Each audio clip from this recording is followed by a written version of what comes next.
একটা সেকেন্ড দাঁড়ান।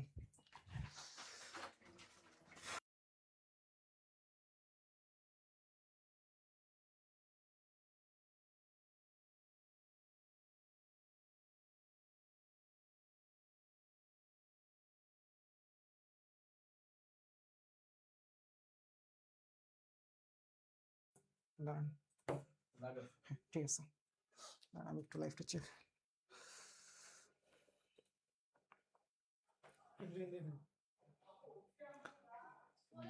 লাইভ আসছে কিনা? কই ভাই, লাইভ তো এখন আসেনি।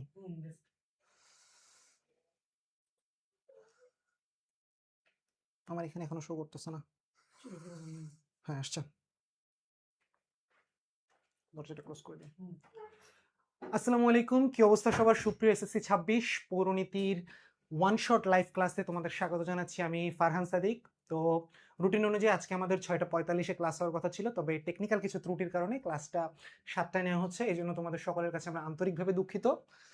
তো ক্লাসে ঢোকার আগে তোমাদেরকে আগে একটা ইম্পর্টেন্ট নোটিশ দিয়ে নিই। তোমাদের হচ্ছে আমাদের গতকালকে যেহেতু ফার্স্ট ক্লাসটা হয়েছে, অর্থাৎ গতকালকে, আজকে এবং আগামীকাল যে ক্লাস, গতকালকের ক্লাসের পরে তোমাদের হচ্ছে এমসিকিউ এক্সাম হওয়ার কথা ছিল। সেই এক্সামটা তোমার আজকের ক্লাসের পরে আজকের টপিক প্লাস গতকালকের টপিক, অর্থাৎ গতদিনের 2টো চ্যাপ্টার এবং আজকের 2টো চ্যাপ্টার, এই 4টা চ্যাপ্টারের উপর 2টো এক্সাম হবে। ওকে, এটা তোমাদেরকে সকালে জানানোর ছিল। তো ইয়াসির আরাফাত লিখেছেন হচ্ছে আসসালামু আলাইকুম ভাইয়া। ওয়ালাইকুম আসসালাম।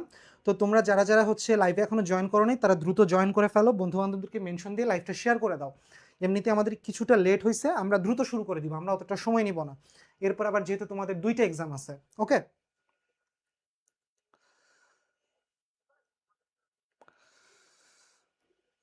আমরা হয়তো আর 1 থেকে 2 মিনিট ওয়েট করবো, এরপর আমরা ক্লাসে ঢুকে যাব।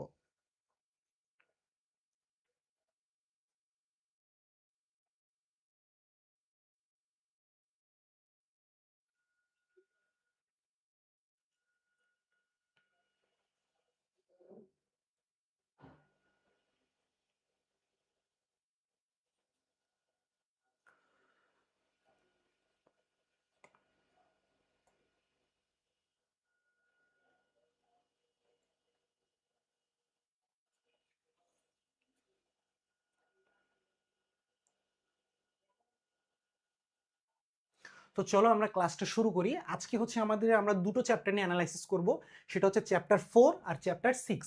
তো আমরা চ্যাপ্টার 4 দিয়ে শুরু করি, আসো। আমাদের চ্যাপ্টার 4টা হচ্ছে রাষ্ট্র সম্পর্কিত। তো আমরা হচ্ছে ফার্স্টে রাষ্ট্রের ফান্ডামেন্টাল বা বেসিক যেটা, আমরা সেটাকে একটু জানার চেষ্টা করি। রাষ্ট্র জিনিসটা আসলে কি? রাষ্ট্র জিনিসটা আসলে কি, চলো তো একটু দেখি আমরা রাষ্ট্র জিনিসটা আসলে কি। রাষ্ট্র কি? রাষ্ট্র হলো একটি সংগঠন যেখানে নির্দিষ্ট ভূখণ্ডে বসবাসকারী জনগণকে একটি সরকার দ্বারা পরিচালনা করা হয়। রাষ্ট্র কি? রাষ্ট্র হচ্ছে একটা নির্দিষ্ট ভূখণ্ডে বসবাসকারী স্থায়ী জনগণ, যাদেরকে কি করা হয়, একটা সরকার দ্বারা পরিচালনা করা হয়, যারা সার্বভৌম ক্ষমতা থাকে। রাষ্ট্র গঠনের ক্ষেত্রে কিন্তু তোমার মূল উপাদান হচ্ছে 4টা। এই 4টা উপাদানের যদি কোনো একটা উপাদান তোমার মিসিং থাকে, তাহলে কিন্তু সেটা কখনোই রাষ্ট্র হতে পারে না। ওকে, তো রাষ্ট্রের ইংরেজি প্রতিশব্দ কি? রাষ্ট্রের ইংরেজি প্রতিশব্দ হচ্ছে স্টেট। রাষ্ট্রের ইংরেজি প্রতিশব্দ হচ্ছে স্টেট। রাষ্ট্র গঠনের উপাদান কয়টা? রাষ্ট্র গঠনের উপাদান হচ্ছে 4টা। রাষ্ট্র গঠনের উপাদানগুলো কি কি দেখো তো। রাষ্ট্র গঠনের উপাদান হচ্ছে পপুলেশন, টেরিটরি, গভর্নমেন্ট, সভরেনিটি। এই জিনিসগুলো কিন্তু তোমরা বাংলায় সবাই জানো, ইংলিশ ওয়ার্ড দিয়ে কিন্তু ঘাবড়ে যাওয়ার কিছু নাই। বাট আমরা এটা ইচ্ছা করে এখানে ইংলিশে লিখছি। তুমি যখন পরীক্ষার খাতায় 4টা উপাদানকে ইংলিশে লিখবা, তখন কিন্তু তোমার খাতাটা তোমার শিক্ষকের কাছে অন্য আর 5টা খাতার থেকে একটু বেশি আই ক্যাচি হবে। ওকে, শিক্ষক বুঝতে পারবে যে না, তুমি এই ব্যাপারে ইন ডিটেলসে জানো, তোমার ইংলিশেও নলেজ ভালো। তোমরা ক্লাসে একটু দ্রুত জয়েন হও। তো আসো আমরা একটু দেখি পপুলেশন। পপুলেশন মানে কি? পপুলেশন মানে হচ্ছে জনসংখ্যা, এটা সবাই জানে, এটা তো আলাদা করে বলার কিছু নাই। রাষ্ট্রে বসবাসকারী নাগরিক, রাষ্ট্রে বসবাসকারী নাগরিক কি? তোমার পপুলেশন বা ওই দেশের জনসংখ্যা। এরপরে কি আছে? টেরিটরি। টেরিটরির বাংলা অর্থ কি? টেরিটরির বাংলা অর্থ হচ্ছে ভূখণ্ড। অর্থাৎ একটা রাষ্ট্রের কিন্তু একটা নির্দিষ্ট সীমানা থাকে বা একটা সার্টেন এরিয়া থাকে। প্রত্যেকটা রাষ্ট্রের কিন্তু একটা লিমিটেশন আছে। যদি কোনো লিমিটেশন না থাকতো, মনে করো যে অঞ্চলের মানুষের ক্ষমতা সবচেয়ে বেশি থাকতো, তারা কি বলতো? বলতো যে গোটা দুনিয়াটাই হচ্ছে একটা রাষ্ট্র, আর ওই রাষ্ট্রটা আমার রাষ্ট্র। বাট যেহেতু প্রত্যেকটা রাষ্ট্রের একটা বাউন্ডারি আছে, সো রাষ্ট্রের নির্দিষ্ট ভূখণ্ডটা থাকা অবশ্যই বাধ্যতামূলক। তো দেখো, এই যে ভূখণ্ড বা টেরিটরি, নির্দিষ্ট এলাকা যেখানে রাষ্ট্র বিদ্যমান। ওকে, এরপর হচ্ছে কি, এরপর হচ্ছে গভর্নমেন্ট বা সরকার, যারা রাষ্ট্র পরিচালনা করে, গভর্নমেন্ট বা সরকার বা রাষ্ট্র পরিচালনা করে। আরেকটা কি, সভরেনিটি বা সার্বভৌমত্ব। এখন এই চারটা উপাদান যে বা এই রাষ্ট্র গঠনের এই যে চারটা এলিমেন্ট, এই চারটা এলিমেন্টের মধ্যে তোমার সবচেয়ে ইম্পর্টেন্ট এলিমেন্ট বা উপাদান হচ্ছে তোমার সভরেনিটি বা সার্বভৌমত্ব। যদি তোমার এমসিকিউতে কোয়েশ্চেন করে যে রাষ্ট্র গঠনে যে চারটা উপাদান আছে বা রাষ্ট্র গঠনের যে উপাদানগুলো, এর ভিতর সবচেয়ে গুরুত্বপূর্ণ কোনটা, এর ভিতরে সবচেয়ে গুরুত্বপূর্ণ হচ্ছে তোমার সভরেনিটি। ওকে, তো দেখো, সার্বভৌমত্ব বা সভরেনিটি, সবচেয়ে ইম্পর্টেন্ট, রাষ্ট্রের সর্বোচ্চ ক্ষমতা কারো অধীনে না থাকা। রাষ্ট্রের সর্বোচ্চ ক্ষমতা কি রাষ্ট্রের অধীনেই থাকবে, এইটার অধিকার অন্য কেউ ভোগ করতে পারবে না। অর্থাৎ একটা রাষ্ট্র সে যেভাবে চাবে, সে যেভাবে তার দেশের নাগরিকের কল্যাণটা নিশ্চিত করতে চাবে, সেটা সে তার মতো করেই নিয়ন্ত্রণ করতে পারবে। এখানে অন্য বাইরের কারো হাত থাকবে না। অর্থাৎ আমার রাষ্ট্র, আমি আমার নাগরিকের কিভাবে উন্নয়ন করব, এটা সম্পূর্ণ আমার ডিসিশন, এটা আমি আমার উপর দিয়ে যাব। ওকে, ভাইয়া ক্লাস শুরু করেন? হ্যাঁ, ক্লাস রানিং। তো আশা করি রাষ্ট্র গঠনের চারটা উপাদান ক্লিয়ার, আর প্রত্যেকটা বাংলা মিনিংও তোমরা জেনেছো। তোমার পপুলেশন মানে হচ্ছে জনসংখ্যা, টেরিটরি মানে হচ্ছে ভূখণ্ড, গভর্নমেন্ট মানে সরকার, এবং তোমার সভরেনিটি মানে হচ্ছে সার্বভৌমত্ব। আর এই চারটা উপাদানের ভেতরে সবচেয়ে ইম্পর্টেন্ট এলিমেন্ট হচ্ছে তোমার সভরেনিটি বা সার্বভৌমত্ব। ওকে, এখন রাষ্ট্রের ব্যাপারে আরেকটা গুরুত্বপূর্ণ ইনফরমেশন তোমাদেরকে দিয়ে রাখি। রাষ্ট্র কিন্তু একটা রাজনৈতিক প্রতিষ্ঠান। ওকে, তোমাকে কিন্তু এমসিকিউতে জিজ্ঞাসা করতে পারে যে রাষ্ট্র কি ধরনের প্রতিষ্ঠান। রাষ্ট্র হচ্ছে একটা রাজনৈতিক প্রতিষ্ঠান, এটা আমি তোমাদেরকে লিখে দিচ্ছি। রাষ্ট্র একটি রাজনৈতিক প্রতিষ্ঠান।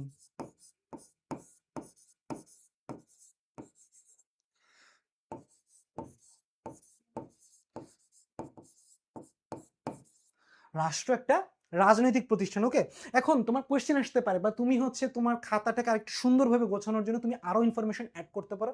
কি অ্যাড করতে পারো? রাষ্ট্রের প্রকারভেদগুলো। রাষ্ট্র কয় প্রকার? রাষ্ট্র হচ্ছে তোমার বেসিক্যালি 4 প্রকার। ওকে, এটা আশা করি সবার লেখা হয়ে গেছে যে রাষ্ট্র একটা হচ্ছে তোমার রাজনৈতিক প্রতিষ্ঠান। এরপরে দেখো, রাষ্ট্র তোমার কয় প্রকার? রাষ্ট্র হচ্ছে তোমার 4 প্রকার। আমি একটু দেখাই। রাষ্ট্র 4 প্রকার। রাষ্ট্র 4 প্রকার। এখন এই 4 প্রকার রাষ্ট্র তোমার কি কি? এক নম্বরে হচ্ছে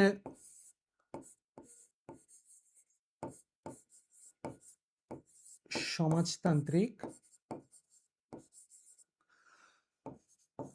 2 নম্বরে হচ্ছে তোমার কল্যাণমূলক,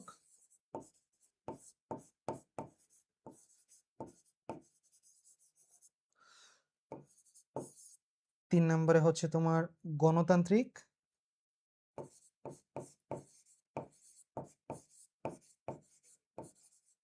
আর 4 নাম্বার হচ্ছে পুঁজিবাদী। ওকে, রাষ্ট্র কিন্তু টোটাল এই 4 প্রকার। ক্লিয়ার? রাষ্ট্র কি কি ধরনের রাষ্ট্র হতে পারে? সমাজতান্ত্রিক, কল্যাণমূলক, গণতান্ত্রিক এবং পুঁজিবাদী। ওকে, এখন আবার অর্থনীতির ভিত্তিতে কিন্তু তোমার রাষ্ট্র 2 প্রকার, সেটাও আমি একটু তোমাদেরকে মেনশন করে দিই। রাষ্ট্র বেসিক্যালি 4 প্রকার, কিন্তু অর্থনীতির ভিত্তিতে 2 প্রকার।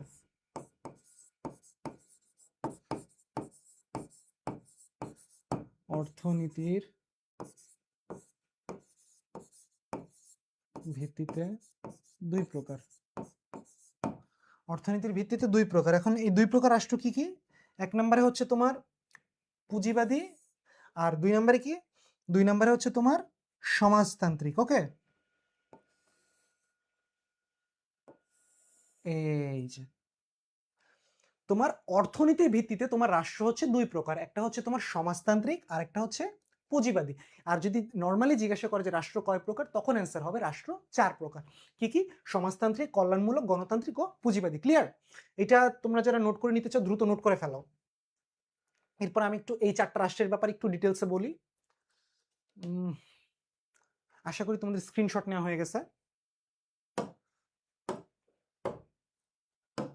এখন পুঁজিবাদী রাষ্ট্রটা কি? আগে একটু আমরা পুঁজিবাদীটা দেখি।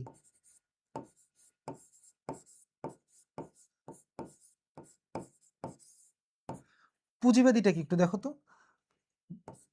যে রাষ্ট্র ব্যবস্থায় তোমার হচ্ছে ব্যক্তি মালিকানা থাকবে এবং তার মূল টার্গেট হচ্ছে মুনাফা অর্জন করা। ব্যক্তি মালিকানা প্লাস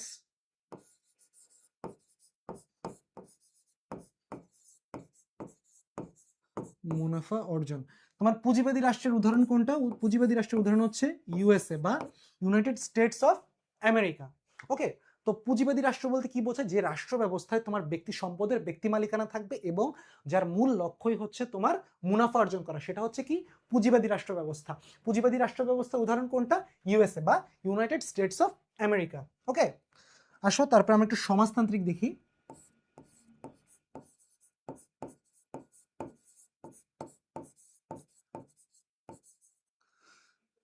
সমাজতান্ত্রিক, সমাজতান্ত্রিকের বৈশিষ্ট্য কি? এখানে হচ্ছে তোমার রাষ্ট্রের মালিকানা থাকবে,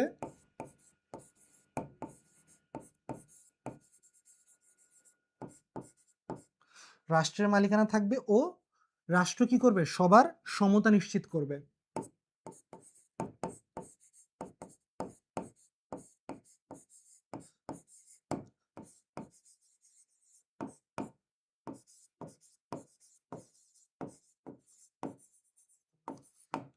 তোমার সমাজতান্ত্রিক রাষ্ট্র ব্যবস্থার উদাহরণ হচ্ছে তোমার চায়না। ওকে, দেখো রাষ্ট্রের এই সমাজ ব্যবস্থায় কি হয়? রাষ্ট্রের সকল সম্পত্তির মালিক হচ্ছে সরকার। আর সরকার কি চেষ্টা করে? সরকার চেষ্টা করে সেই সম্পত্তিটা যাতে রাষ্ট্রের নাগরিকদের মধ্যে সমানভাবে বিলিয়ে দিতে পারে। ওকে, এইটা হচ্ছে তোমার সমাজতান্ত্রিক রাষ্ট্র ব্যবস্থার বৈশিষ্ট্য। সমাজতান্ত্রিক রাষ্ট্র ব্যবস্থা কোথায় চালু আছে? সমাজতান্ত্রিক রাষ্ট্র ব্যবস্থা চালু আছে হচ্ছে তোমার চীনে। ক্লিয়ার? এই দুইটাই কিন্তু তোমার অর্থনীতির ভিত্তিতে যে দুইটা টাইপ আছে সেই দুইটা কিন্তু এটা পুঁজিবাদী আর সমাজতান্ত্রিক। ওকে, পরের দুইটা দেখি আসো। পরের দুইটা কি আছে? পরের দুইটা হচ্ছে কল্যাণমূলক।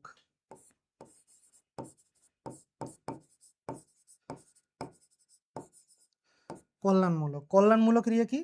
রাষ্ট্র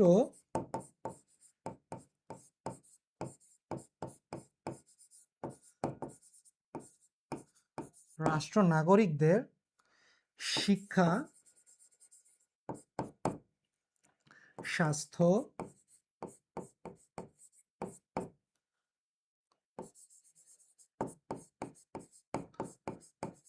কর্মসংস্থান ইত্যাদির দায়িত্ব নেয়।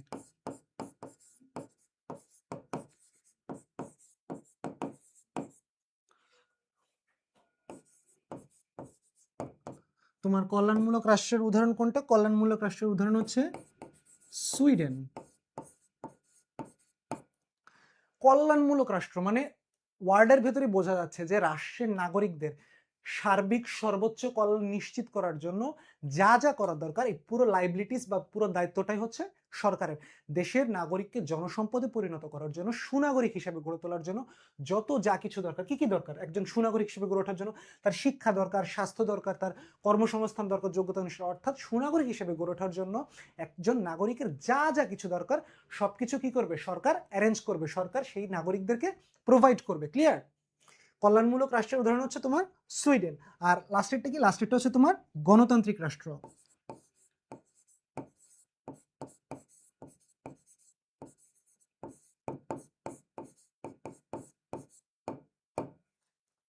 গণতান্ত্রিক রাষ্ট্র, গণতান্ত্রিক রাষ্ট্রের বৈশিষ্ট্য হচ্ছে জনগণ সকল ক্ষমতার উৎস। এই লাইনটা কিন্তু খুব ইম্পর্টেন্ট।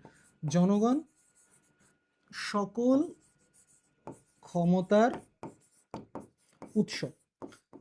তুমি যখন গণতান্ত্রিক রাষ্ট্র ব্যবস্থা সম্পর্কে লিখবে তখন তোমার খাতায় কিন্তু এই লাইনটা মাস্ট বি মেনশন করতে হবে, কারণ গণতান্ত্রিক সরকার ব্যবস্থার মূল কাঠামোটাই হচ্ছে এটা যে জনগণ সকল ক্ষমতার উৎস। ওকে, তো জনগণ কি করে?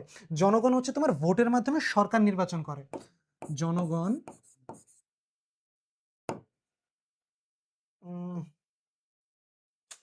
একটা মিনিট, মুফাসিল ভাই কই? মুফাসিল ভাই কই? মুফাসিল ভাই কই? সোহেল ভাই কই? যে একজন তাড়াতাড়ি ডাক দেন, যে তাড়াতাড়ি ডাক দেন।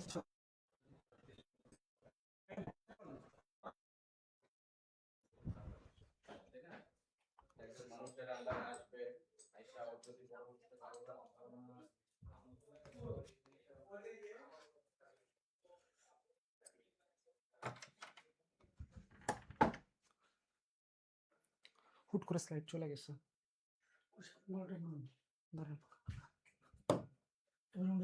হ্যাঁ, এটা একটু সরাই রাখতে হবে। আচ্ছা, ওকে, ক্লিয়ার, ঠিক আছে, থ্যাংক ইউ। সরি, একটু ডিস্টার্ব হলো তোমাদের। তো হচ্ছে গণতান্ত্রিক রাষ্ট্র ব্যবস্থায় জনগণ কি করে? জনগণ হচ্ছে তোমার সকল ক্ষমতার উৎস, ওকে। আর জনগণ কি করে? জনগণ হচ্ছে তোমার নির্বাচনের মাধ্যমে সরকার নির্বাচিত করে। জনগণ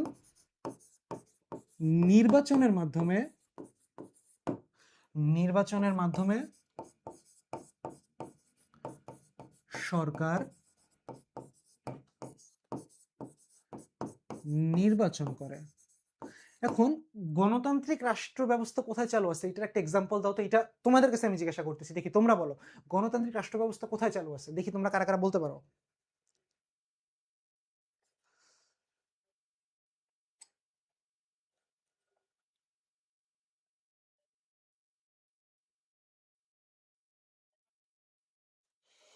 আচ্ছা, গণতান্ত্রিক রাষ্ট্র ব্যবস্থা আমি বলছি এটা চালু আছে বাংলাদেশে, মানে আমাদের দেশে যে সরকার ব্যবস্থাটা চালু, এইটা হচ্ছে তোমার কি গণতান্ত্রিক সরকার ব্যবস্থা, ওকে।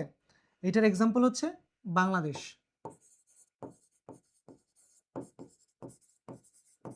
এটার এক্সাম্পল হচ্ছে বাংলাদেশ, ক্লিয়ার? তো এখানে যেহেতু গণতান্ত্রিক রাষ্ট্র ব্যবস্থা নিয়ে কথা হচ্ছে, সেখানে গণতন্ত্রের বিষয়টাও আসবে। এখন তোমার গণতন্ত্রের মূল মন্ত্র কি বলতো? এক সেকেন্ড,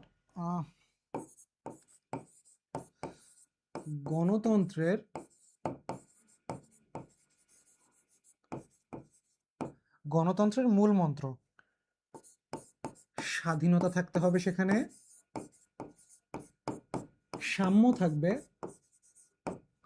ভ্রাতৃত্ব থাকবে। তুমি যখন গণতান্ত্রিক রাষ্ট্র ব্যবস্থা সম্পর্কে লিখবা তখন কিন্তু সেখানে তোমার গণতন্ত্রের বিষয়টাও চলে আসবে। তো যখন গণতন্ত্রের বিষয়টা চলে আসবে তখন কিন্তু তোমাকে এই জিনিসটা মাস্ট বি খাতায় মেনশন করতে হবে যে গণতন্ত্রের মূল মন্ত্র তিনটা জিনিস: স্বাধীনতা, সাম্য ও ভ্রাতৃত্ব। ক্লিয়ার?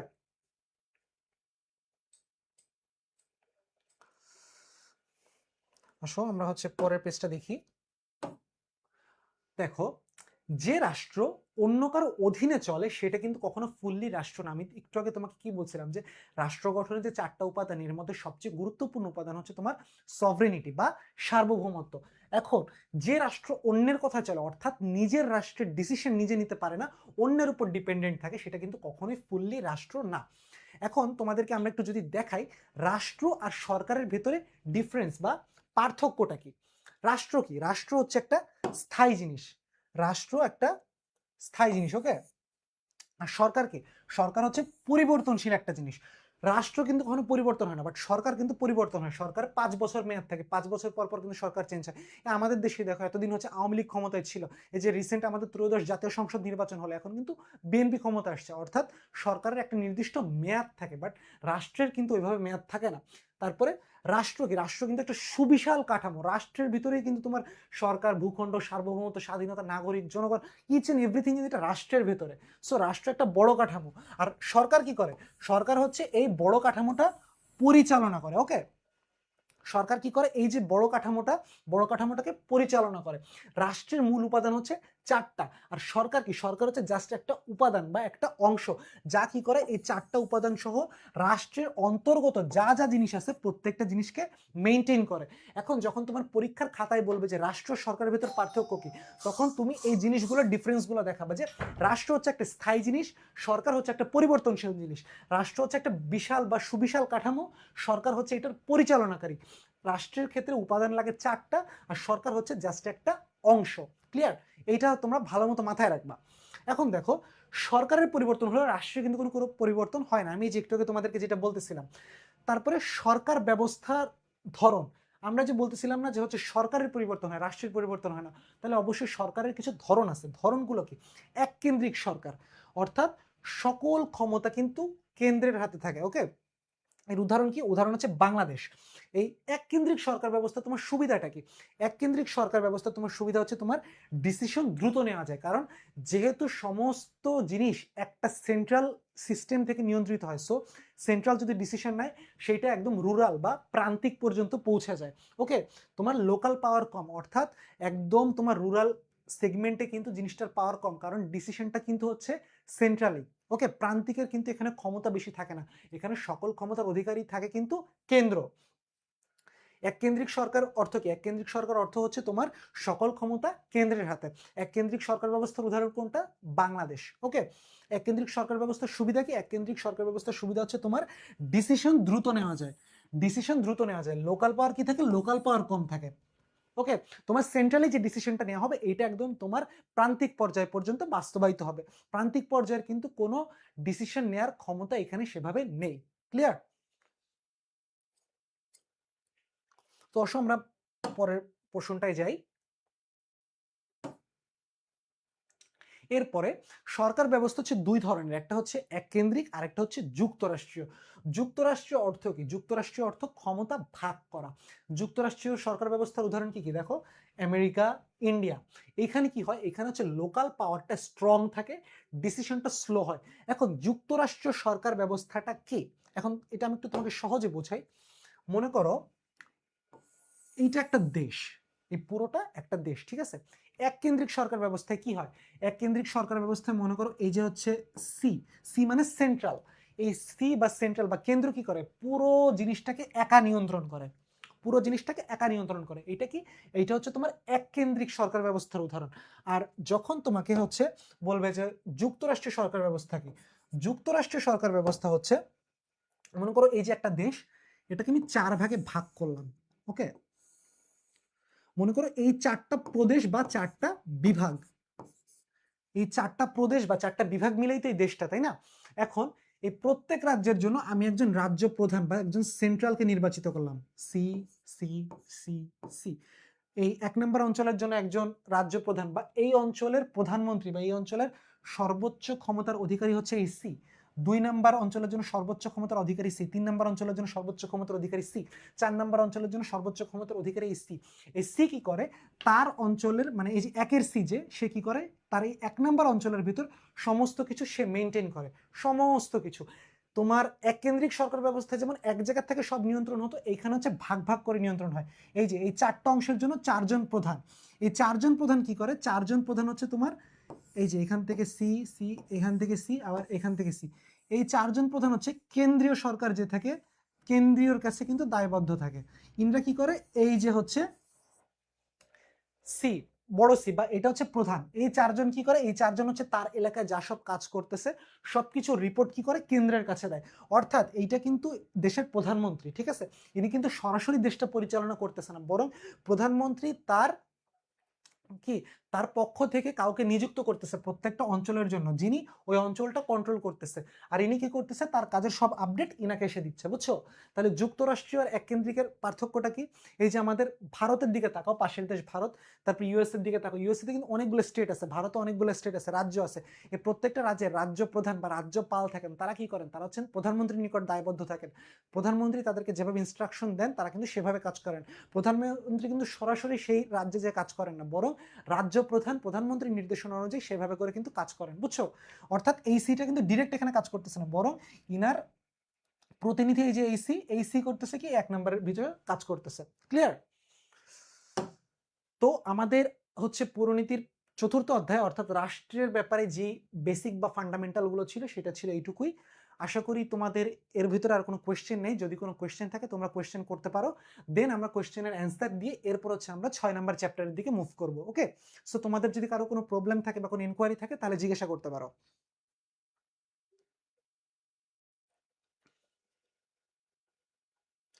কালকের পিডিএফ পাইলাম না কেন ভাই? আচ্ছা ঠিক আছে, কালকের পিডিএফটা হচ্ছে তুমি পেজে মেসেজ দাও, তুমি দ্রুত পেয়ে যাওয়ার কথা।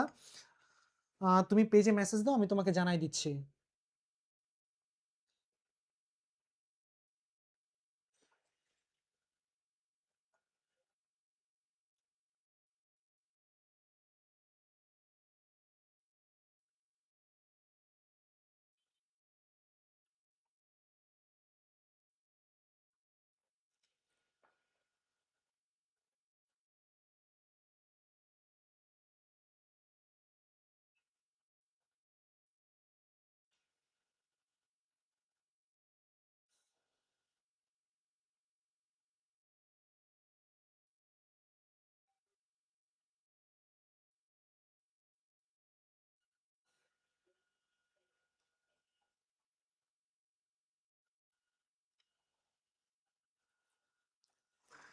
তুমি একটু পেজে মেসেজ করো, তোমাকে হচ্ছে দ্রুত দিয়ে দেওয়া হবে। আশা করি তোমাদের এটা নিয়ে আর কোনো কোয়েশ্চেন নেই। আমি হচ্ছে তাহলে আমরা পরের চ্যাপ্টারে মুভ করি, অর্থাৎ চ্যাপ্টার 6। চ্যাপ্টার 6টা কি? চ্যাপ্টার 6 হচ্ছে তোমার বাংলাদেশের সরকার ব্যবস্থা সম্পর্কে। ওকে, তো আসো আমরা একটু দেখি বাংলাদেশের সরকার ব্যবস্থার ভিতরে কি কি আছে। বাংলাদেশে কিন্তু সংসদীয় গণতান্ত্রিক সরকার ব্যবস্থা চালু রয়েছে। তো তোমাকে যদি জিজ্ঞাসা করা হয় বাংলাদেশে কোন ধরনের সরকার ব্যবস্থা চালু রয়েছে, বাংলাদেশের সংসদীয় সরকার ব্যবস্থা চালু রয়েছে। বাংলাদেশের সংসদে আসন কয়টা জানো? বাংলাদেশের সংসদে আসন হচ্ছে তোমার 350টা। সংসদে আসন হচ্ছে 350টা, এর মধ্যে তোমার 50টা হচ্ছে সংরক্ষিত আসন বা নারী আসন। সংসদের আসন হচ্ছে 350, নারী আসন হচ্ছে সংরক্ষিত 50টা।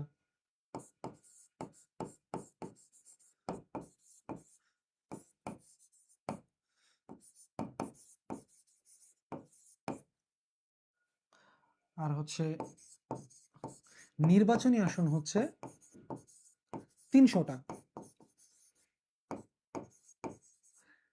এখন এই 300 আসনের ভেতরে নারী পুরুষ যে কেউ নির্বাচন করতে পারে, বাট এই যে যে 50টা সংরক্ষিত নারী আসন, এই আসনের এমপিদের কিন্তু আমরা সরাসরি ভোট দিতে পারি না, বরং আমরা এই যে 300 ব্যক্তিকে নির্বাচিত করলাম, এই 300 ব্যক্তির ভোটেই কিন্তু এই 50 জন নির্বাচিত হয়, বুঝছো? এই 50 জনকে কিন্তু আমরা ডিরেক্টলি নির্বাচিত করতে পারি না, তারা নির্বাচিত হচ্ছে পরোক্ষ ভোটে, আর ইনারা নির্বাচিত হচ্ছে কি প্রত্যক্ষ ভোটে। এই যে এটা হচ্ছে প্রত্যক্ষ ভোট, প্রত্যক্ষ ভোট। আর এই 50টা হচ্ছে তোমার পরোক্ষ ভোট।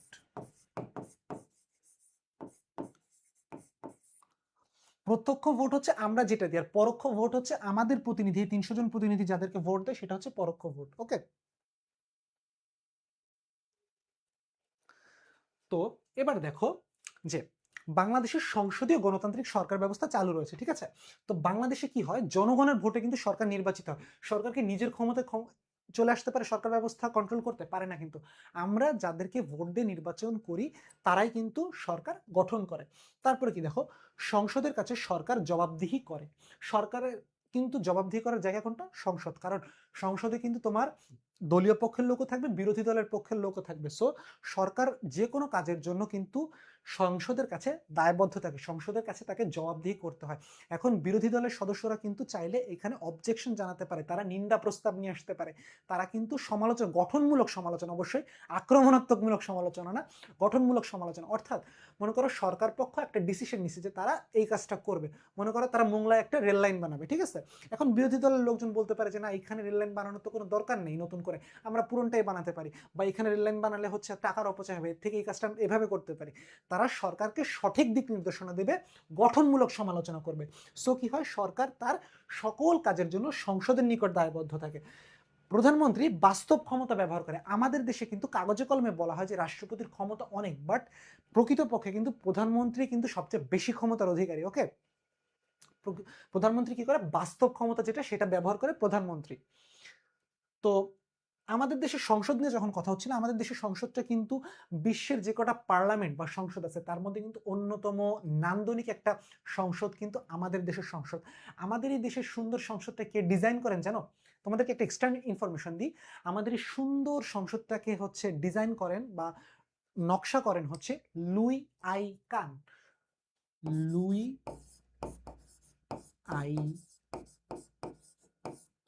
কান। এই যে এটা কিন্তু তোমাদেরকে একটা এক্সট্রা ইনফরমেশন দিলাম, আমরা তোমাদের জিকেটাকে আমরা ইনক্রিজ করতেছি। এখন দেখো যারা এখন কিন্তু লাইভ ক্লাসে নাই, ঠিক আছে, তারা কি এই জিনিসগুলো জানতে পারবে? পারবে না কিন্তু। এই জন্য তোমাদেরকে আমরা বারবার বলি যে তোমরা হচ্ছে লাইভ ক্লাসগুলো, রুটিন টাইমের ক্লাসগুলো ক্লাসের টাইমেই করার চেষ্টা করবা, কখনো ক্লাস জমাবা না। একবার যখন তোমার মধ্যে এই টেন্ডেন্সিটা চলে আসবে যে ঠিক আছে এখন ক্লাসটা পেন্ডিং থাক পরে করব, একবার যখন মাথার মধ্যে এই জিনিসটা ঘুরবে, তখন কিন্তু দেখবে তোমার ক্লাস একটার পর একটা বাড়তেই আছে, বাড়তেই আছে, বাড়তেই আছে, তুমি কিন্তু আর সেটা রিকভার করতে পারবা না। খুব খুব রেয়ার কেসে এমনটা হয় যে তোমার পেন্ডিং ক্লাসগুলো তুমি কমপ্লিট করেছো।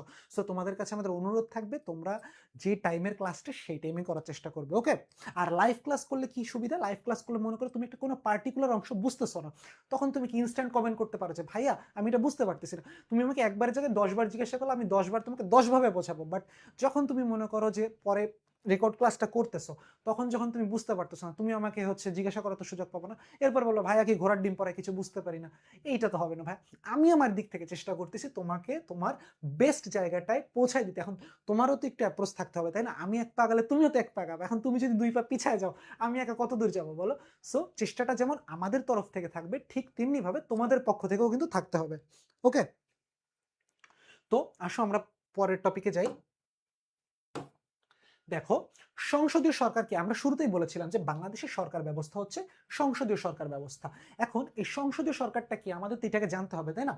সংসদীয় সরকার ব্যবস্থা হচ্ছে জনগণ সংসদ সদস্য নির্বাচন করে। আমি তোমাকে একটু আগে বললাম না যে সংসদের টোটাল আসন হচ্ছে 350টা, এর মধ্যে 300টা আসন হচ্ছে সরাসরি নির্বাচিত আসন বা নির্বাচনী আসন, যাদেরকে আমরা ভোট দিয়ে হচ্ছে জয়যুক্ত করি, এবং বাকি 50টা মহিলা আসন যারা কি হয় পরোক্ষ ভোটে নির্বাচিত হয়, আমাদের প্রতিনিধিরা তাদেরকে ভোট দিয়ে নির্বাচিত করে।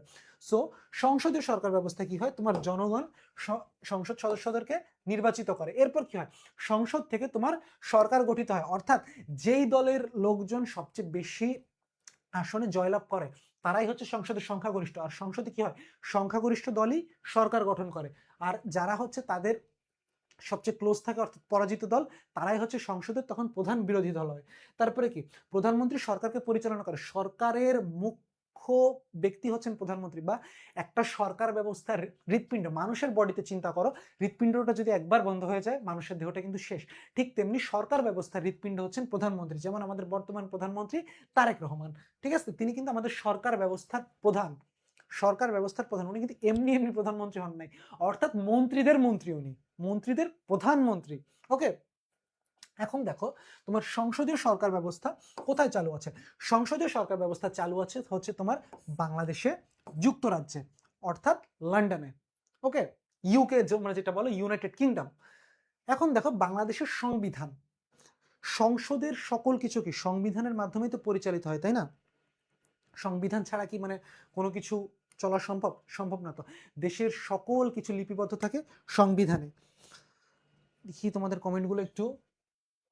ওয়েবসাইটে দেখলাম যে ইয়াসির আরাফাত বলেন ওয়েবসাইটে, আমিও তো সেটাই জানি যে ভাই ওয়েবসাইটে আপলোড করে দেওয়ার কথা, তোমরা আগে একটু ওয়েবসাইটটা চেক করবা ভাইয়া, কারণ আমরা ক্লাসের পরপরই হচ্ছে পিডিএফ গুলো ওয়েবসাইটে আপলোড করে দিই, আমরা ডিলেট করি না। আমরা আমাদের স্টুডেন্টের ব্যাপারে যথেষ্ট সিনসিয়ার, তবুও মানুষ মাত্র ভুল হতেই পারে, যদি ভুল হয়ে থাকে সেগুলো ক্ষমাসুন্দর দৃষ্টিতে দেখবে, আমাদেরকে জানালে আমরা জিনিসটা সলভ করার চেষ্টা করব যত দ্রুত সম্ভব।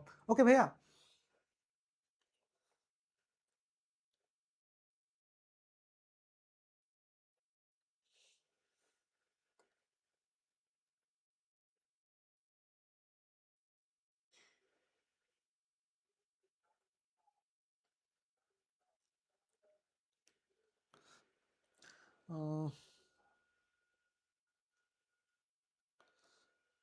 তো দেখো, আমরা যে সংবিধান নিয়ে কথা বলছিলাম, তাই না, যে বাংলাদেশের সরকার সাংবিধানিক দ্বারা সংবিধান দ্বারা পরিচালিত। বাংলাদেশের সরকার হচ্ছে সাংবিধানিক সরকার, আর এটা কি সংবিধান দ্বারা পরিচালিত। সংবিধান হচ্ছে দেশের সর্বোচ্চ আইন, অর্থাৎ তুমি কোন একটা কাজ করতেছো, এই কাজে তোমার কি ধরনের মানে যদি খারাপ কাজ করে থাকো কি ধরনের শাস্তি হবে, বা তোমার আচার আচরণ কিরকম হবে, ইচ এন্ড এভরিথিং, সকল রুলস এন্ড রেগুলেশনস যেখানে লিপিবদ্ধ করা থাকে সেটাই হচ্ছে সংবিধান। তোমরা কি জানো বাংলাদেশের সংবিধান কত সালে প্রণয়ন করা হয়? বাংলাদেশের সংবিধান প্রণয়ন করা হয় হচ্ছে 1972 সালে। ওকে, বাংলাদেশের সংবিধান প্রণয়ন করা হয় 1972 সালের 4 নভেম্বর। ওকে, 4 নভেম্বর। আর এইটা হচ্ছে মানে প্রণয়ন করা হয়, এটা হচ্ছে প্রণয়নের দিন। ঠিক আছে, এটা হচ্ছে প্রণয়ন মানে বানানো হয় আর কি। বাট সংবিধানটা অ্যাক্টিভ হয় কবে থেকে বলতো, বা কার্যকর হয় কবে থেকে? সংবিধানটা কার্যকর হয় 1972 সালের 16ই ডিসেম্বর, আমাদের মহান বিজয় দিবসের দিন। ওকে,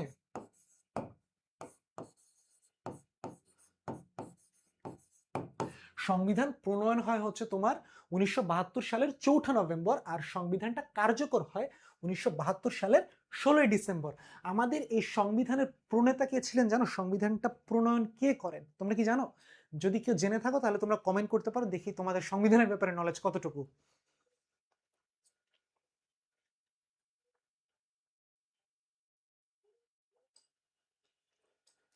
আচ্ছা আমি বলি, বাংলাদেশের সংবিধানের প্রণেতা হলেন ডক্টর কামাল হোসেন। ডক্টর কামাল হোসেন। তুমি যখন তোমার পরীক্ষার খাতায় সংবিধান সম্পর্কে লিখবে, তুমি তখন এই ইনফরমেশনগুলো দেওয়ার চেষ্টা করবে যে সংবিধান প্রণয়ন হয় 4 নভেম্বর 1972 সালে এবং সংবিধান কার্যকর হয় সংবিধান কার্যকর হয় 16 ডিসেম্বর 1972।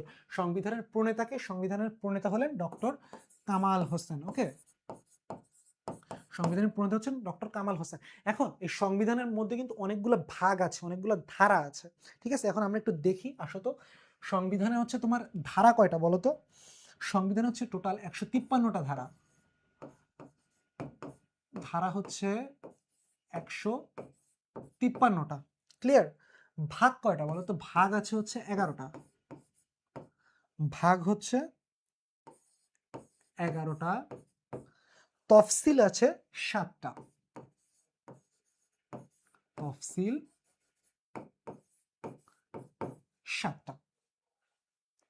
এই যে হচ্ছে মানে সংবিধান সম্পর্কে একদম বেসিক যে আইডিয়াগুলো, যে সংবিধান প্রণয়ন হয় 1972 সালে 4 নভেম্বর, সংবিধান কার্যকর হয় 1972 সালে 16 ডিসেম্বর, সংবিধান প্রণয়ন করেন ডক্টর কামাল হোসেন, সংবিধানে মোট 153টি ধারা রয়েছে, সংবিধানের মোট ভাগ রয়েছে 11টি এবং সংবিধানের তফসিল রয়েছে 7টি। ক্লিয়ার? সো তোমরা যারা এটার স্ক্রিনশট নিয়ে নিতে চাও, স্ক্রিনশট নিয়ে নিতে পারো।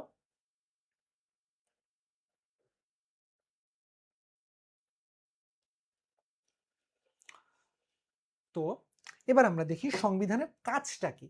সংবিধানের কাজ হচ্ছে তোমার রাষ্ট্র পরিচালনার নিয়ম নীতিগুলো নির্ধারণ করা, অর্থাৎ একটা রাষ্ট্র কিভাবে পরিচালিত হবে, তার রাষ্ট্রের নিয়ম শৃঙ্খলাগুলো কি কি থাকবে, তিনি তার রাষ্ট্রের নাগরিকদেরকে, একটা সরকার তার রাষ্ট্রের নাগরিকদেরকে কিভাবে ট্রিট করবেন বা আচরণ করবেন, রাষ্ট্রের প্রতি নাগরিকের দায়িত্ব কি, নাগরিকের প্রতি রাষ্ট্রের দায়িত্ব কি, সমস্ত কিছু একটা জিনিস করতে বা একটা জিনিস মেনটেন করতে, পরিচালনা করতে তোমার যত নিয়ম নীতি আছে সবকিছুই কি তোমার সংবিধানের ভেতর লিপিবদ্ধ থাকবে। ওকে, এরপরে দেখো নাগরিক অধিকার নিশ্চিত করে। নাগরিক অধিকারগুলো কোথায় সংরক্ষিত থাকে বলো তো? নাগরিক অধিকার কিন্তু সংবিধানে সংরক্ষিত থাকে। নাগরিক অধিকার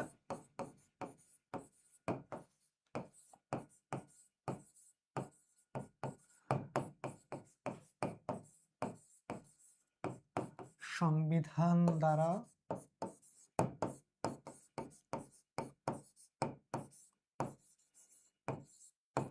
নাগরিক অধিকার সংবিধান দ্বারা সংরক্ষিত। ক্লিয়ার? এরপরে সরকারের ক্ষমতা নির্ধারণ করে। এখন দেখো সরকারের ক্ষমতা নির্ধারণ করে এটা দ্বারা কি বোঝায়? সরকার কি একটা দেশের সর্বোচ্চ অথরিটি, তাই না, বা কর্তৃপক্ষ। এখন সরকার কি চাইলেই মানে যা ইচ্ছা তাই কিছু করে ফেলতে পারে, যে আমার যেমন ইচ্ছা আমি সবকিছু সেভাবে করবো? না, সরকারকেও একটা লিমিটেশনস দিয়ে দিছে যাতে সরকার তার লিমিটের বাইরে যে ঔদ্ধত্যপূর্ণ আচরণ না করে। ওকে, যদি সরকার যে ক্ষমতায় চলে গেছে এখন আমি যা ইচ্ছা তাই করবো এমন না, সরকারেরও কিছু লিমিটেশনস বা সীমাবদ্ধতা আছে যাতে সে তার দায়িত্বগুলো সঠিকভাবে পালন করে। ওকে, যাতে সে স্বৈরাচার না হয়ে যায়। স্বৈরাচার না হওয়ার জন্য হচ্ছে সরকারের ক্ষমতাকে সীমাবদ্ধ করা হয়। আর এই সীমাবদ্ধতাটুকু কতটুকু এইটাই কিন্তু তোমার সংবিধানে লিপিবদ্ধ হয়। ঠিক আছে? তোমাদের যদি কারো কোনো পোর্শনে বুঝতে সমস্যা থাকে তোমরা আমাকে জানাইতে পারো ইনস্ট্যান্ট, ভাইয়া জিনিসটা ক্লিয়ার করে এরপরে পরের পার্টে যাবে। আশা করি এইটুকু তোমাদের নোট করা হয়ে গেছে। এরপরে দেখো সরকার নিয়ে আমরা এত সময় কথা বলতেছিলাম, তাই না? তো সরকারের কিন্তু 3টা ভাগ আছে। সরকারের 3টা ভাগ কি কি একটু দেখি আমরা। সরকারের 3টা অংশ। এটা কি? Legislature, executive and judiciary. Okay, legislature মানে কি? আইন।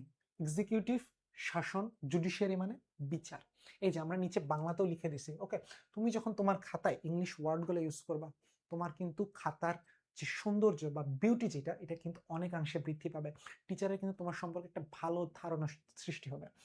সো সরকারের অঙ্গ হচ্ছে 3টা: আইন বিভাগ, শাসন বিভাগ, বিচার বিভাগ।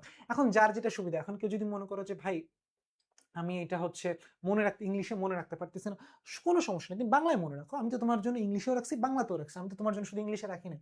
সো সরকারের 3টা অংশ, একটা হচ্ছে আইন, একটা শাসন, একটা বিচার।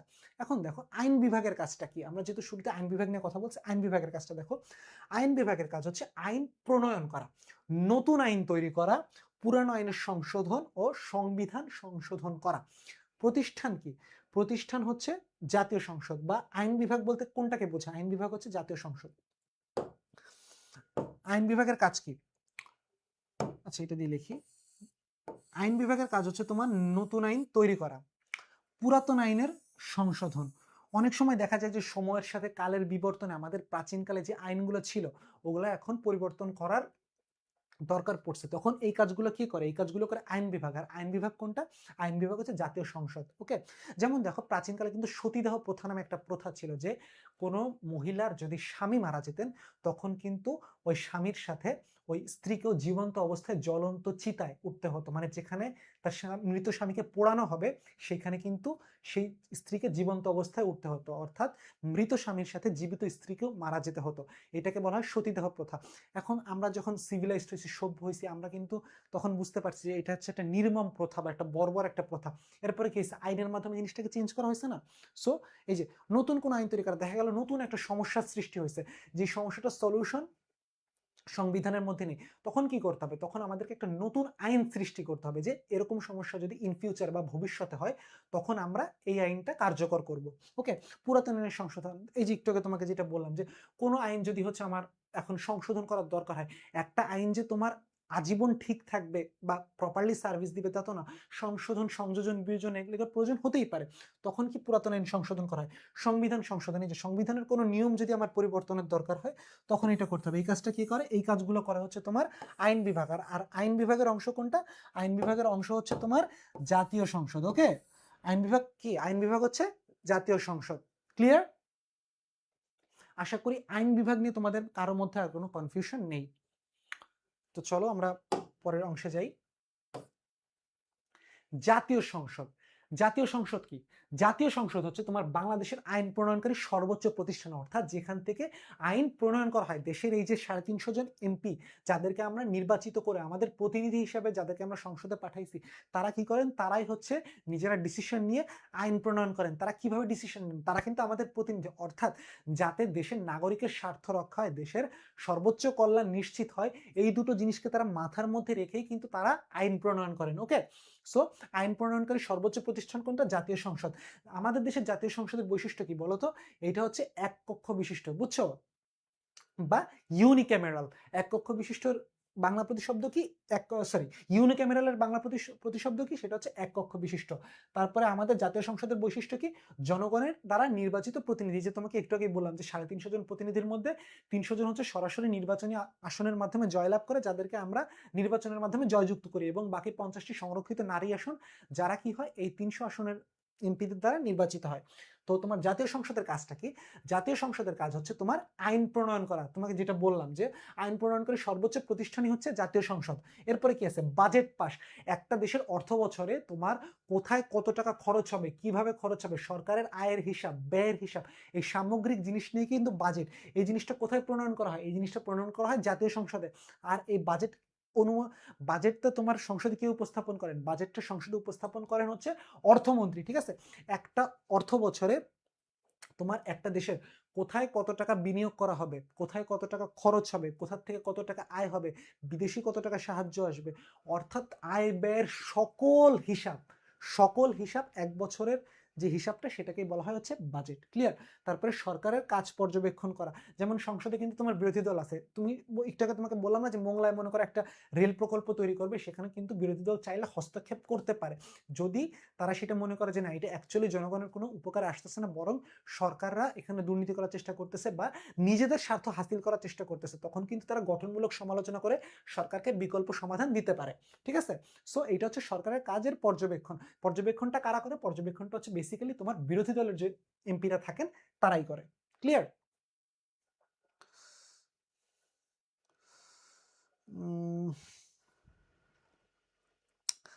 তোমাদের যদি কোথাও বুঝতে অসুবিধা হয় আমাকে একটু জানাবা। ওকে,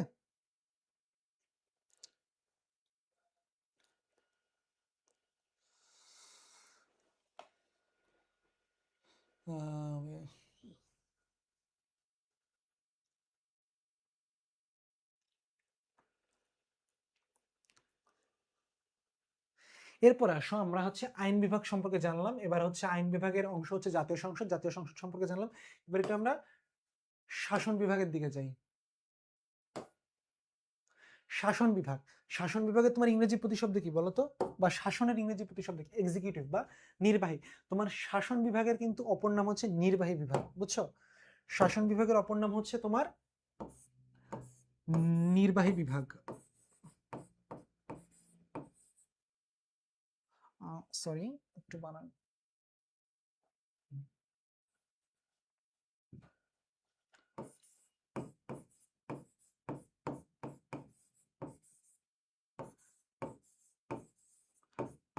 এখন তোমার পরীক্ষায় যদি কোয়েশ্চেন করে যে নির্বাহী বিভাগ সম্পর্কে বর্ণনা করো, তুমি তো বলবা যে আল্লাহ নির্বাহী বিভাগ কি, আমি তো এটা কখনো শুনিই নাই। ঘাবড়ায় যাওয়ার কোনো কারণ নাই, যেটাই শাসন বিভাগ সেটাই নির্বাহী বিভাগ। ওকে, সো দুইটা নামে যে কোনো একটা নামই আসতে পারে। এখন দেখো নির্বাহী বিভাগের কাজ কি। নির্বাহী বিভাগের কাজ হচ্ছে আইনটা বাস্তবায়ন করা, অর্থাৎ সংবিধানে লিপিবদ্ধ আইন বিভাগ যে তোমার আইনগুলো তৈরি করছে সেই আইনটা বাস্তবায়ন কি করবে, সেই আইনটা বাস্তবায়ন করবে হচ্ছে শাসন বিভাগ, আইনটা বাস্তবায়ন করা। এখন এটার নির্বাহী বিভাগের অন্তর্ভুক্ত কে বলতো, বা শাসন বিভাগের অন্তর্ভুক্ত কে? শাসন বিভাগের অন্তর্ভুক্ত হচ্ছেন তোমার প্রধানমন্ত্রী, মন্ত্রিসভা এবং প্রশাসন। প্রধানমন্ত্রী, মন্ত্রিসভা এবং প্রশাসন। প্রধানমন্ত্রী কি? মন্ত্রী পরিষদের প্রধান। ওকে, মন্ত্রী পরিষদের প্রধান কে? মন্ত্রী পরিষদের প্রধান হচ্ছেন প্রধানমন্ত্রী।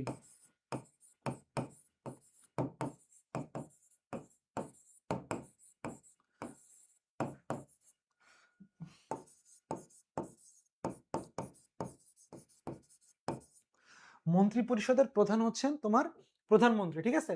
তিনি কি করেন? মন্ত্রিসভার সভাপতিত্ব করেন, মন্ত্রিসভার সভাপতিত্ব করেন।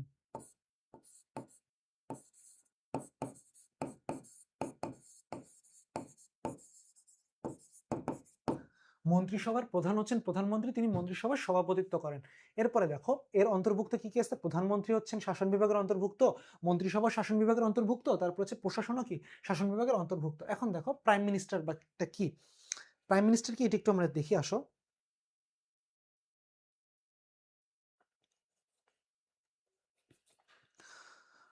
প্রাইম মিনিস্টার কি? সরকার প্রধানের সবচেয়ে, বা সরকার প্রধান, প্রাইম মিনিস্টার মানে হচ্ছে তোমার সরকারের প্রধান। ইনি কি? ইনি হচ্ছে সরকারের সবচেয়ে ক্ষমতাধর ব্যক্তি বা ক্ষমতাবান ব্যক্তি। প্রধানমন্ত্রীর কাজটা কি?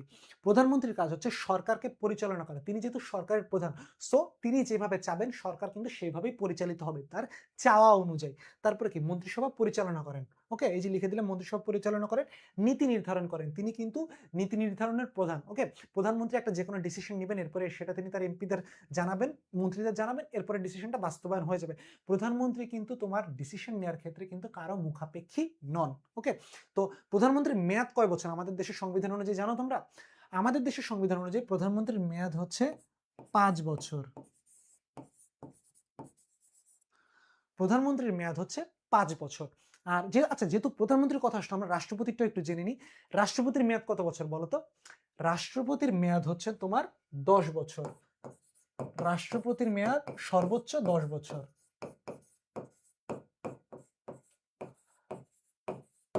রাষ্ট্রপতির মেয়াদ হচ্ছে তোমার সর্বোচ্চ 10 বছর, এবং রাষ্ট্রপতি হওয়ার ক্ষেত্রে তোমার ন্যূনতম বয়স সীমা হচ্ছে 35। ন্যূনতম বয়স সীমা 35। সরি, একটা ইংলিশে লিখলাম একটা বাংলায় লিখলাম, একটু কষ্ট করে বুঝে নিও। রাষ্ট্রপতির মেয়াদ হচ্ছে সর্বোচ্চ 10 বছর, এবং রাষ্ট্রপতি হওয়ার ক্ষেত্রে বয়স সীমা হচ্ছে 35 বছর। ওকে, মন্ত্রী পরিষদের প্রধান হচ্ছেন প্রধানমন্ত্রী, তিনি মন্ত্রী সভাপতিত্ব করেন। তারপরে প্রধানমন্ত্রীর মেয়াদ হচ্ছে 5 বছর, তিনি একটি সরকারের প্রধান, তিনি সরকারের সবচেয়ে ক্ষমতাধর একজন ব্যক্তি। প্রধানমন্ত্রীর কাজ হচ্ছে তোমার সরকারকে পরিচালনা করা, সরকার পরিচালনা, মন্ত্রিসভা পরিচালনা এবং নীতি নির্ধারণ। ওকে, সো প্রধানমন্ত্রীর কাজগুলো কি কি? প্রধানমন্ত্রীর কাজগুলো হচ্ছে সরকার পরিচালনা করা, মন্ত্রিসভা পরিচালনা করা এবং নীতি নির্ধারণ করা। শাসন বিভাগের অংশ কে কে? শাসন বিভাগের অংশ হচ্ছেন প্রধানমন্ত্রী, মন্ত্রিসভা এবং প্রশাসন, ঠিক আছে? আর শাসন বিভাগের অপর নাম কি? শাসন বিভাগের অপর নাম হচ্ছে নির্বাহী বিভাগ। ওকে,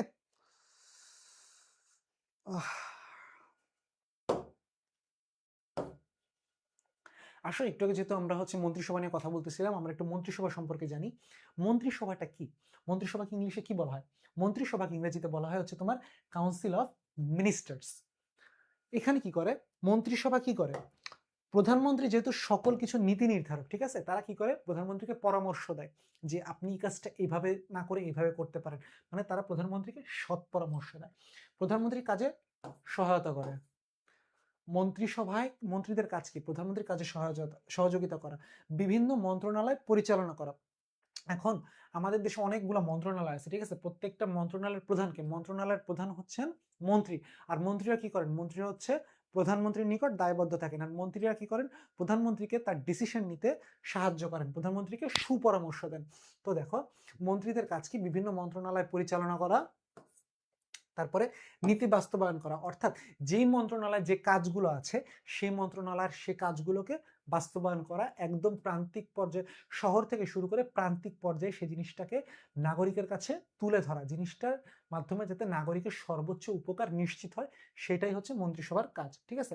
যেমন শিক্ষা মন্ত্রণালয়, শিক্ষা মন্ত্রণালয় বা শিক্ষামন্ত্রী, শিক্ষামন্ত্রীকে, শিক্ষামন্ত্রী হচ্ছেন শিক্ষা মন্ত্রণালয়ের প্রধান, তার কাজ কি, তার কাজ হচ্ছে বাংলাদেশের এডুকেশন সিস্টেমকে কিভাবে আপগ্রেড করা যায়, কিভাবে প্রশ্ন ফাঁস দুর্নীতি রোধ করা যায়, তাই না, শিক্ষা বিষয়ে যত ধরনের উন্নতি করা সম্ভব সেটা হচ্ছে শিক্ষা মন্ত্রণালয়ের কাছে, আর এই কাজটা কে করেন, এই কাজটা করেন শিক্ষামন্ত্রী, আর তিনি তার এই কাজের জন্য কার নিকট দায়বদ্ধ থাকেন, তিনি হচ্ছেন প্রধানমন্ত্রীর নিকট দায়বদ্ধ থাকেন। এখন দেখা যাচ্ছে প্রধানমন্ত্রী আমার একটা ডিসিশন নেবেন যেটা শিক্ষা সংক্রান্ত, তখন শিক্ষামন্ত্রী কি করবেন, প্রধানমন্ত্রীকে পরামর্শ দিবেন যে আপনি এই কাজটা এভাবে না করে এভাবে করতে পারেন, ক্লিয়ার।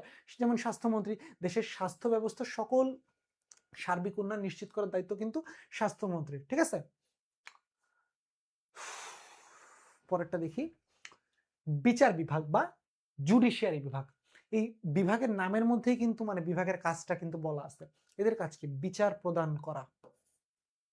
মনে করো একটা মানুষের শাস্তি হয়েছে, সেই শাস্তিটা হচ্ছে কে দিবে, তোমার, বা একটা মানুষ অপরাধ করছে, অপরাধটা কে তোমার শাস্তি দিবে, এটা দিবে হচ্ছে তোমার বিচার বিভাগ, বা অপরাধের বিচারটা কে করবে।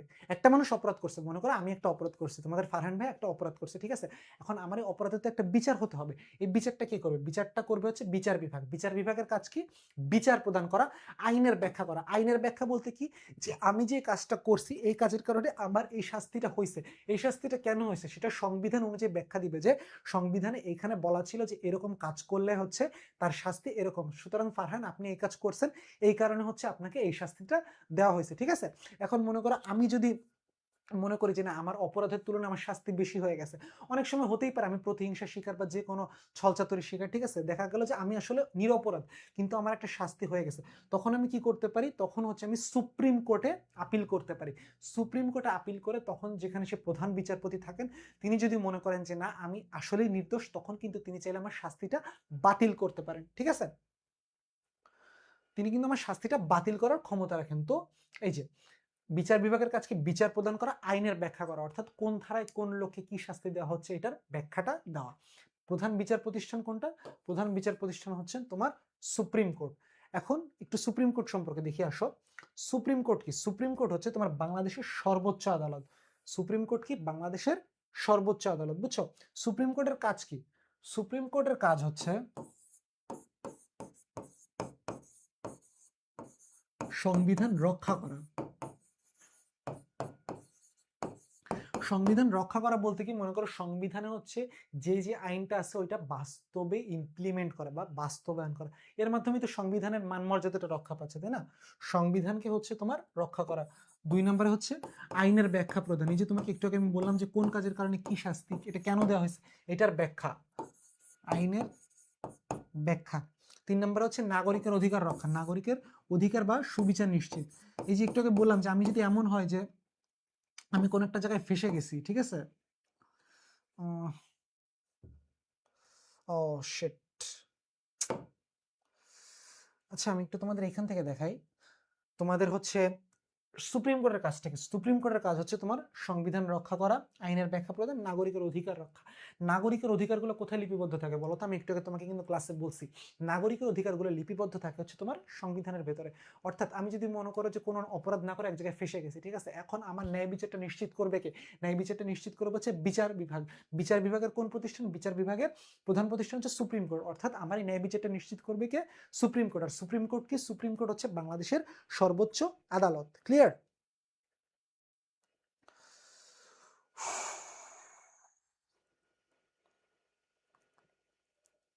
আসো তাহলে আমরা পরের স্লাইডে যাই। সরি, রাষ্ট্রপতি। রাষ্ট্রপতি মানে কি? রাষ্ট্রের প্রধান। এটা কিন্তু তার একটা প্রতীকী ক্ষমতা। তোমাকে আমি বলছি না, বাংলাদেশে কিন্তু কাগজে কলমে বলা হয় যে রাষ্ট্রপতির ক্ষমতা বেশি, বাট সর্বোচ্চ ক্ষমতার অধিকারী কিন্তু প্রধানমন্ত্রী। তার প্রধান কাজ কি? রাষ্ট্রের প্রতিনিধিত্ব করা। তিনি কি একজন রাষ্ট্রের প্রতিনিধি? বিশ্বের কাছে তিনি বাংলাদেশকে প্রতিনিধিত্ব করবেন, ঠিক আছে? বাংলাদেশের একজন প্রতিনিধি হিসাবে তিনি বিশ্বের সামনে বাংলাদেশকে রিপ্রেজেন্ট করবেন। তারপরে কি? আইন অনুমোদন দেওয়া। মনে করো একটা আইন হচ্ছে সিদ্ধান্ত হয়েছে, এখন এই আইনটা যতক্ষণ না পর্যন্ত রাষ্ট্রপতি অনুমোদন দিবেন ততক্ষণ পর্যন্ত কিন্তু এটা সংবিধানে লিপিবদ্ধ হবে না। রাষ্ট্রপতির অনুমোদন প্রাপ্ত হওয়ার পরেই কিন্তু আইনটা সংবিধানে লিপিবদ্ধ হয়। সো রাষ্ট্রপতির কিন্তু একটা গুরুত্বপূর্ণ রোল আছে। সেই রোলটা কি? রোলটা হচ্ছে তোমার আইনের অনুমোদন দেওয়া, ঠিক আছে? রাষ্ট্রপতির কাজ কি? বাংলাদেশের প্রতিনিধিত্ব করা। প্রধানমন্ত্রী নিয়োগ। প্রধানমন্ত্রী কে নিয়োগ দেন? প্রধানমন্ত্রী কিন্তু তোমার রাষ্ট্রপতির মাধ্যমে নিয়োগপ্রাপ্ত হন। ওকে, এখন দেখো, আমরা একটু আগে প্রধানমন্ত্রী নিয়েও কথা বললাম, এখন রাষ্ট্রপতি নিয়েও কথা বলতেছি। প্রধানমন্ত্রী রাষ্ট্রপতির মধ্যে মূলত পার্থক্যটা কোথায়? প্রধানমন্ত্রী কি? প্রধানমন্ত্রী হচ্ছেন একটা রাষ্ট্রের প্রধান, আর রাষ্ট্রপতি, সরি মিস্টেক, রাষ্ট্রপতি কি? রাষ্ট্রপতি হচ্ছেন একজন রাষ্ট্রের প্রধান, আর প্রধানমন্ত্রীকে? প্রধানমন্ত্রী হচ্ছেন সরকারের প্রধান। সরকারের প্রধান বা সরকারের হার্টই হচ্ছেন প্রধানমন্ত্রী, আর একজন রাষ্ট্রের প্রধান বা রাষ্ট্রের প্রতিনিধি হচ্ছেন রাষ্ট্রপতি। রাষ্ট্রপতির ক্ষমতাটা কি? রাষ্ট্রপতির ক্ষমতাটা হচ্ছে প্রতীকী ক্ষমতা। রাষ্ট্রপতির ক্ষমতা কি? রাষ্ট্রপতির ক্ষমতা হচ্ছে প্রতীকী ক্ষমতা। আর প্রধানমন্ত্রীর ক্ষমতা কি? বাস্তব ক্ষমতা। তোমাকে একটু আগে বলছিলাম না যে হচ্ছে তোমার প্রধানমন্ত্রীর ক্ষমতাই কিন্তু প্রকৃতপক্ষে বেশি, বাট রাষ্ট্রপতির ক্ষমতাটা হচ্ছে কাগজে কলমে দেখানো হয় বেশি। তারপর রাষ্ট্রপতি কি করেন? রাষ্ট্রপতি হচ্ছে নিয়োগ দেন। রাষ্ট্রপতি কাকে নিয়োগ দেন? রাষ্ট্রপতি নিয়োগ দেন প্রধানমন্ত্রীকে নিয়োগ দেন। আর প্রধানমন্ত্রী কি করেন? প্রধানমন্ত্রী সকল জিনিসপত্র পরিচালনা করেন। সো এই ডিফারেন্সটা তোমরা ভালোভাবে মনে রাখবা যে হচ্ছে প্রধানমন্ত্রী রাষ্ট্রপতির মধ্যে পার্থক্য। এটা কিন্তু তোমাদের পরীক্ষার জন্যও কিন্তু এটা ইম্পর্টেন্ট। ওকে, এটা একটু মাথায় রাখবা।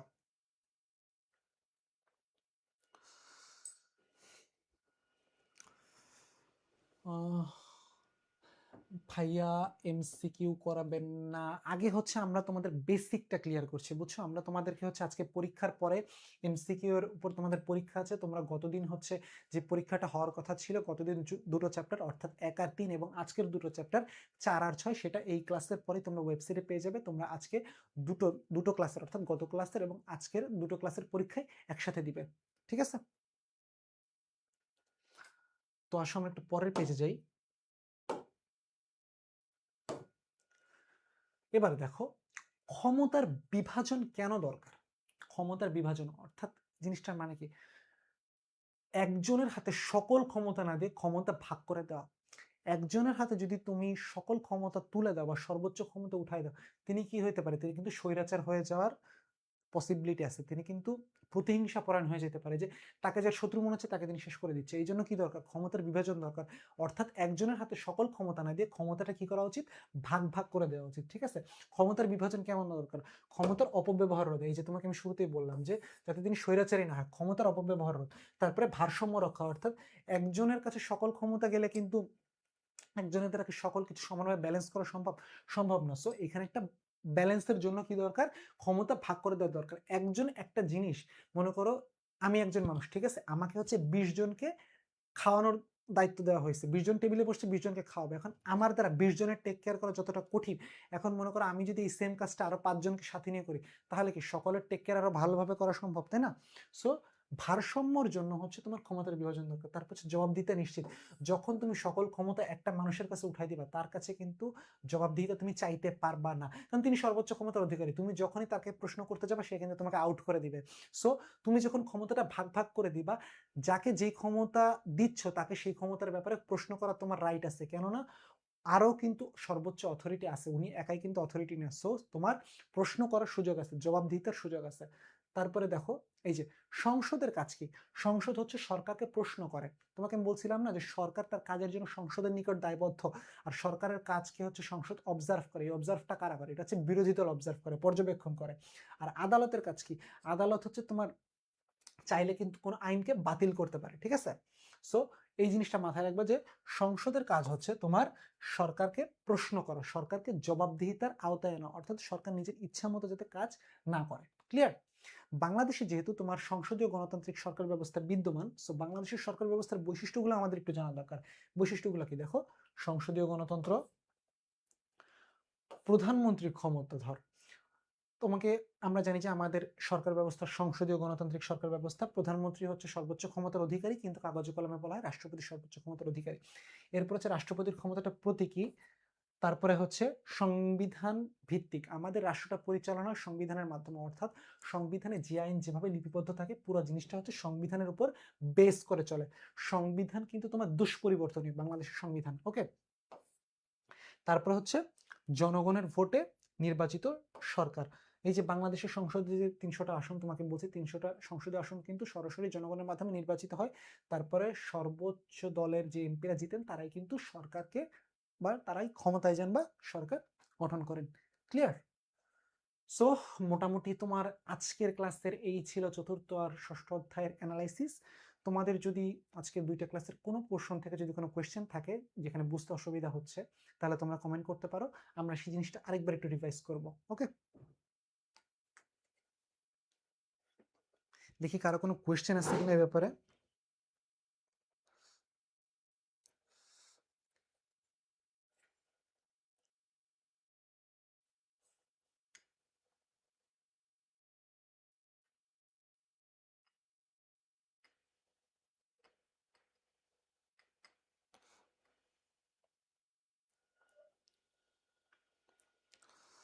তোমাদের কি আর কারো কোনো কোয়েশ্চেন আছে? আজকে যে টপিকগুলো পড়ছি, আমাদের কিন্তু ক্লাসের পরপরই কিন্তু তোমাদের এক্সাম হবে। সো তোমরা সবাই এক্সামের জন্য প্রিপেয়ার্ড হও। এক্সামের সবার জন্য শুভকামনা, তোমরা যাতে এক্সামটা ভালো মার্কস পাও। কারণ দেখো, এই যে আমরা যে এক্সামগুলো নিচ্ছি, তোমাদের এই এক্সামে যখন একটা ভালো মার্ক তুমি ক্যারি করবা, এটা কিন্তু তোমাকে মেন্টালি অনেক বুস্ট আপ করবে। আমরা কি করছি, আমরা কিন্তু তোমাকে একদম ভেতর থেকে তোমার বেসিকটা স্ট্রং করে একদম খুঁটিনাটি ঘুরিয়ে ফিরিয়ে যত ধরনের কোয়েশ্চেন হতে পারে, যত ট্রিকি করতে পারে, সমস্ত কিছুর বাইরে গিয়ে তুমি যাতে অ্যান্সার করতে পারো, আমাদের স্টুডেন্টরা, আমাদের হাই স্কুলের স্টুডেন্টরা যাতে সবার সেরা হয়, এর জন্য যতভাবে তোমাদেরকে বোঝানো দরকার, যত ধরনের সাপোর্ট দেওয়া দরকার, সমস্ত সাপোর্ট কিন্তু আমরা তোমাদেরকে দিচ্ছি। সো এখানে যখন তোমরা ভালো একটা রেজাল্ট করবে, এটা কিন্তু তোমাকে মেন্টালি অনেক পরিমাণে বুস্ট আপ করবে তোমার এক্সামের জন্য, তোমার বোর্ড পরীক্ষার জন্য। সো এক্সামগুলো তোমরা ভালোভাবে দাও, তোমরা ক্লাসের টাইমগুলো মেনটেন করার চেষ্টা করো। তোমাদের সকলের জন্য শুভকামনা থাকলো। ওকে, সো আশা করি তোমাদের আর কোনো কোয়েশ্চেন নেই, কারণ কোয়েশ্চেন থাকলে তো কমেন্ট দেখতাম। তো আজকের মতো ফারহান ভাই বিদায় নিচ্ছি, আগামীকালও দেখা হবে ঠিক একই সময় হাই স্কুলে, তোমার 6টা 45-এ। ওকে, ততদিন সকালে ভালো থেকো, সুস্থ রেখো, সকলকে আসসালামু আলাইকুম, ভাইয়ের জন্য দোয়া করো।